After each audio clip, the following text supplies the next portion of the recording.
A teenage girl living in a chaotic and unstable home drifted into a world far beyond her years, surrounded by older men, late-night parties, and secrets no one around her seemed willing to confront. In the days before she vanished, she hinted at dangers she'd faced and confided a truth that should have set off alarms, yet the adults in her life looked the other way. One Friday night, she attended a party with people much older than she, and she was never seen again. Despite years of searching, not a single trace of the missing girl has ever surfaced.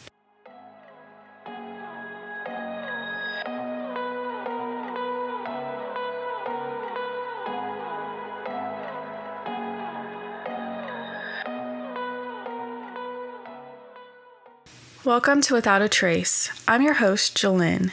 Every file holds a mystery. Every story deserves to be heard.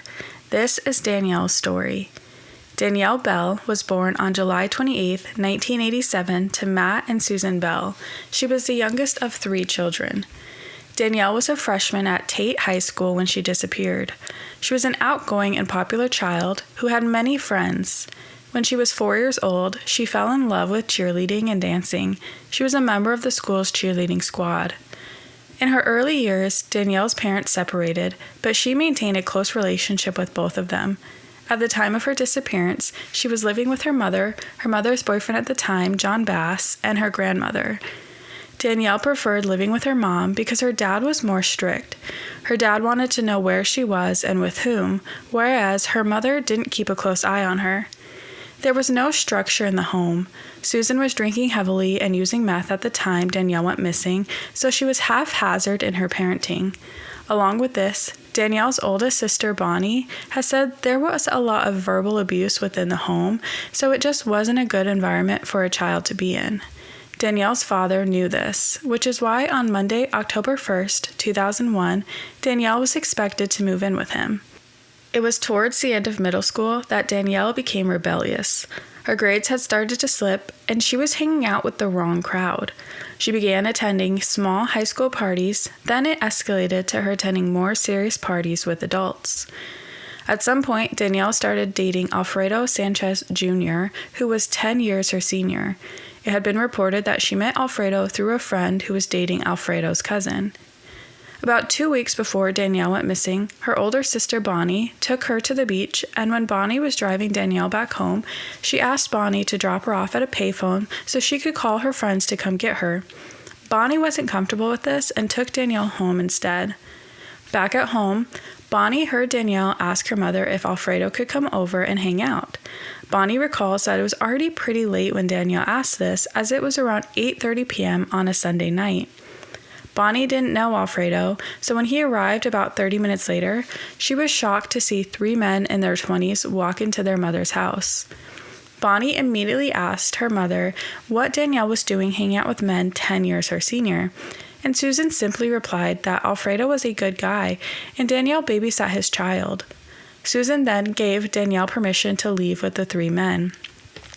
What Bonnie also didn't know at the time was that Danielle had just confessed to her friends that she was pregnant with Alfredo's child. When confessing her pregnancy, Danielle also described an incident where she was the victim of gang rape that occurred with Alfredo. Danielle was scheduled for a doctor's appointment to confirm her pregnancy the week after she went missing. On the evening of Friday, September 28, 2001, Danielle attended a party in Heritage Park in Cantonment, Florida. At this party were some other students from her high school. It was really just a small party with kids her age. From there, she was seen getting into a white Lincoln Town Car with Alfredo's younger brother, Alex Sanchez, who was 14 at the time. The 2 men then went to a party at 588 Cedar Tree Lane, the home of 24-year-old Robert Bassett, Alfredo's best friend. From there, Danielle vanished, and the white town car was never seen again.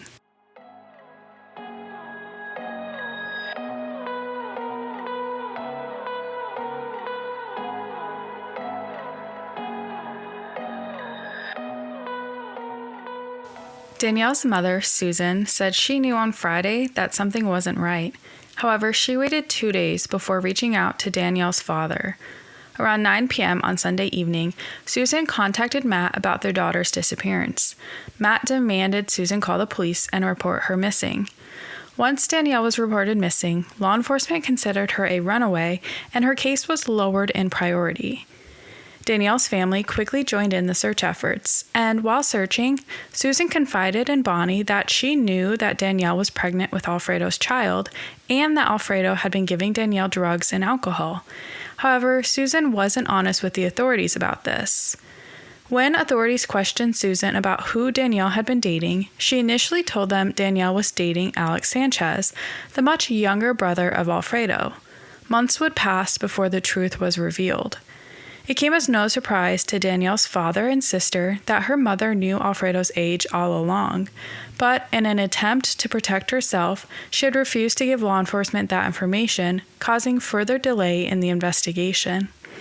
Once the truth was revealed, authorities questioned Alfredo, who claimed he hadn't seen Danielle for 2 or 3 weeks before she disappeared. He denied that he was with her when she vanished. However, his alibi, a female cousin, later recanted her story that they were together on that fateful night. It is widely believed that Alfredo was at the party with Danielle. Meanwhile, Robert insisted that there was no party at his house that night, that it was more of a gathering with friends.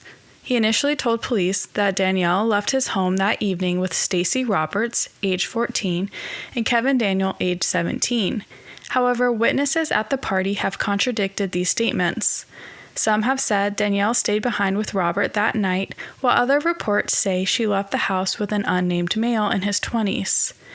Deputies later questioned the unnamed man and searched his home, but he was never charged in connection with the case. There are also reports that Danielle was seen with Robert at the park by his home on Sunday, September 30th, 2001. Robert has been active on public web forums, sharing his theories on the case and declaring his innocence. In 2013, he commented on a Facebook post stating that Danielle was probably killed, butchered, and thrown into a hog pen. In another comment, when someone using social media asked him where Danielle is, his reply was, "in the hog pen." He publicly scolded the police in another message on a local newspaper, saying, quote, "This case is bogus. The police failed to mention that they ignored this girl for 3 months. Shame on them. Now they go about messing up the lives of good people just because they can. That's my house, and there was never a party. Just a lot of jailhouse informants trying to get out of jail. One so blatant that they charged him for it." Parentheses, Roger Pullman. "I've offered the family an independent lie detector test. So far, no takers. Leave me alone." Roger Pullman, a prisoner at the Escambia County Jail, admitted to discovering Danielle's body. At the time of her disappearance, Roger said he saw someone force her into their car, so he decided to put his detective cap on that day and follow the vehicle. Police could not verify major elements of his story and determined that Roger was fabricating these events. After investigating some of his leads, authorities charged him with providing false information.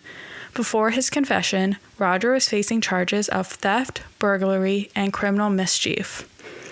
In 2012, human remains were located by land surveyors off Well Line Road in a wooded area not far from where Danielle was last seen. The discovery ignited renewed interest in Danielle's case. However, the remains did not belong to Danielle, and since then, there has been very little traction in Danielle's case.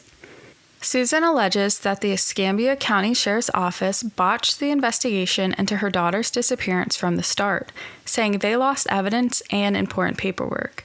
She has stated she has been heavily involved in the search for her daughter, but recently had to take a break from independently pursuing what happened, saying it was too strenuous on her mentally and emotionally.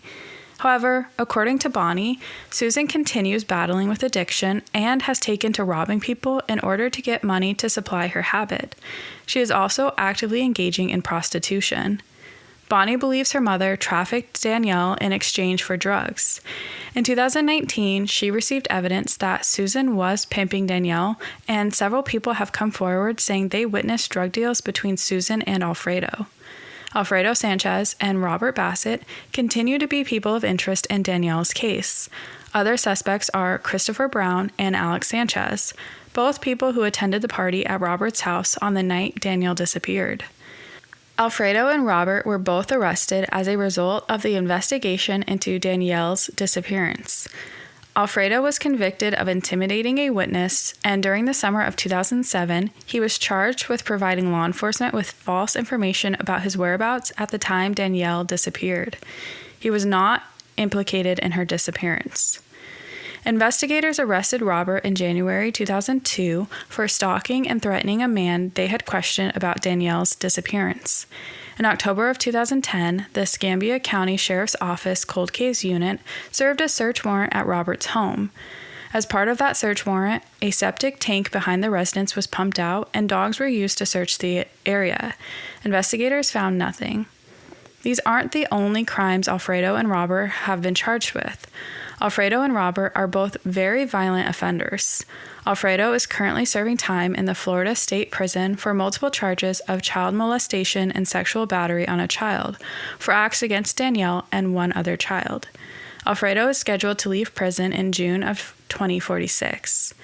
Robert was sentenced to jail or prison time on April 24, 1996, September 3, 2003, October 21, 2008, November 8, 2012, and June 9, 2021.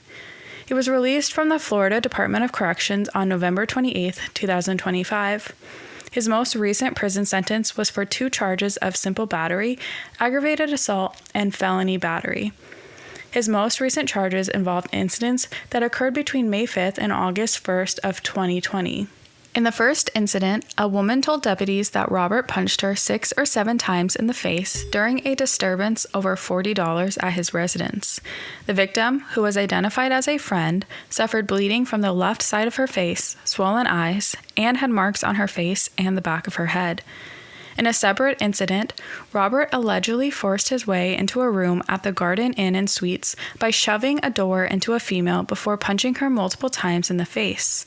He then hit the woman multiple times with a wooden chair while claiming that she stole $300 from him. The woman described Robert as a former roommate that she resided with about 3 months prior. She suffered multiple cuts and bruises, facial swelling, and a broken nose. In a third incident, Robert was reported to be in a vehicle within 3 feet of a vehicle belonging to his wife and her mother's house, violating a temporary domestic violence injunction against him. In a fourth case, Robert allegedly punched his ex-girlfriend in the face multiple times with a closed fist, removed her keys from her vehicle's ignition, and threatened to kill her.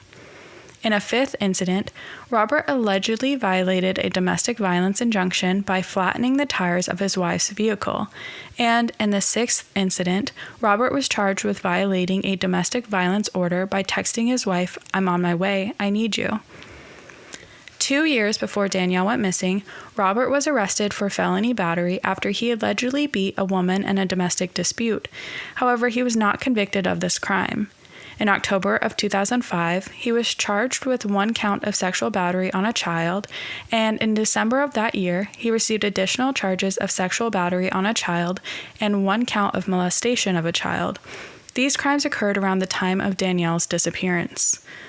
The Escambia County Sheriff's Office has 13 3-inch binders full of information on Danielle's case.